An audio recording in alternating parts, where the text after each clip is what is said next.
Hi everyone, this is Mike with Choosing Love Today.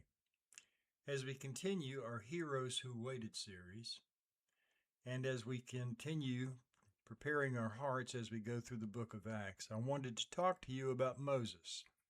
Not the Moses who parted the Red Sea, not the Moses who confronted Pharaoh, not even the Moses who led Israel out of Egypt. I wanted to talk about the Moses who waited.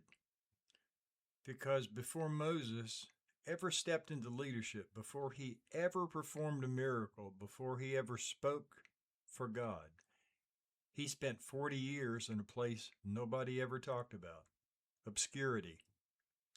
Moses went from the palace of Egypt to the quiet fields of Midian.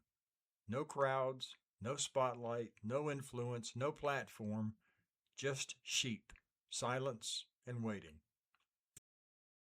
Forget. Moses didn't know he was waiting. He didn't know God was preparing him. He didn't know a calling was coming. He didn't know he would ever lead anyone. He was just living his life in a place that felt small. But God was shaping him.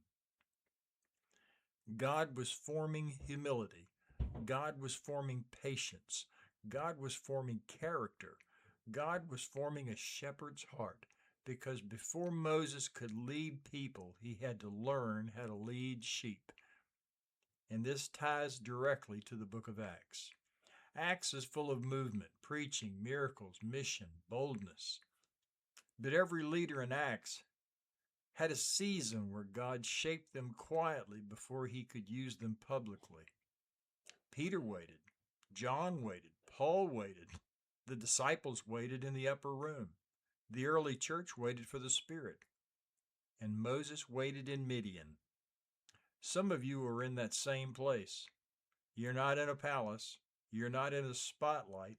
You're not in a season of influence. You're in a quiet chapter, a hidden chapter, a chapter that feels small. And maybe you're wondering, does any of this even matter?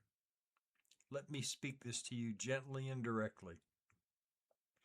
God does some of his most important work in the places nobody sees. God shapes leaders in obscurity. God forms character in silence. God prepares you privately for what he will ask you to do publicly. Moses didn't waste his waiting, and God didn't waste Moses' waiting, and he won't waste yours. So today, as we prepare to step further into the book of Acts, remember this. You don't have to be seen to be shaped. You don't have to be noticed to be prepared. You don't have to be in a spotlight to be in God's will. God is forming something in you right now, even if it feels quiet, small, or hidden. Just like he did with Moses. Does God have you in your Midian today? Let's keep choosing love today.